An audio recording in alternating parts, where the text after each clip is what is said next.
Grace, ano na ang latest sa isinasagawa ang MCGI mass blood donation dyan sa Baguio? Yes, Ella, magandang tanghali dito sa Baguio City ay nakahigit 50 bags na ang naipon natin o nakolekta sa mga blood donors natin dito sa Baguio City at patuloy pa rin ang pagdating ng ating mga blood donors dito sa lugar. Nakiisa ang Members Church of God International Benguet Chapter sa mass blood donation activity na ginanap sa Baguio City Coordinating Center ngayong araw ng Miyerkules, March 19, 2025. Ang naturang aktibidad ay isinagawa ng Members Church of God International sa pakikipagtulungan sa Baguio General Hospital and Medical Center. Nakiisa rin sa aktibidad ang mga residente na mula pa sa bayan ng La Trinidad at Tuba Benguet at iba pang volunteers.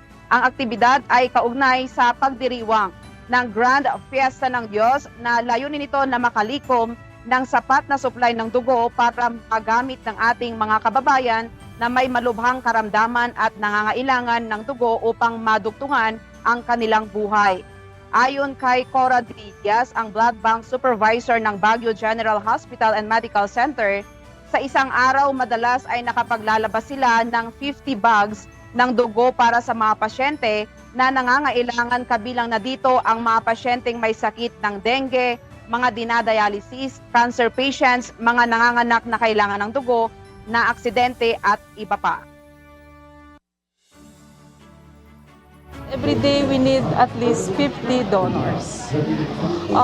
Usually kasi, since tayo ay malaking hospital, nandyan ang dialysis center, marami tayong pasyente na nagda-dialysis na constantly needing blood.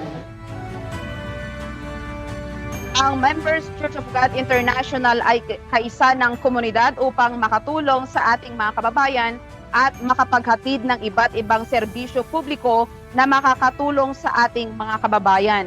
Ayon kay Dr. Patricia Joyce Medrano, ang Medical Officer 4 ng Donor Center ng BGHMC, malaking tulong ang ginagawang regular na mass blood donation ng MCGI. So kami po personally from BGH, very thankful kami sa MCGI kasi ang dami po nung pasok ng mga blood donors. Tapos talagang frequently sila nagdo-donate. So hindi lang ngayon, madalas silang nagdo-donate.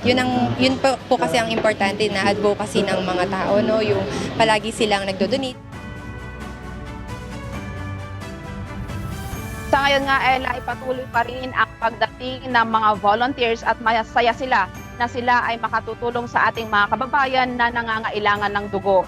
Sa ngayon ay mahigit 6 na po yung blood donors o blood bags na nakolekta ng ating blood bank ng Baguio General Hospital and Medical Center na malaking tulong sa ating mga kababayan, lalo na dito sa Baguio City. Yan muna ang balita. Balik sa iyo, Ella. Maraming salamat, Grace Doctolero.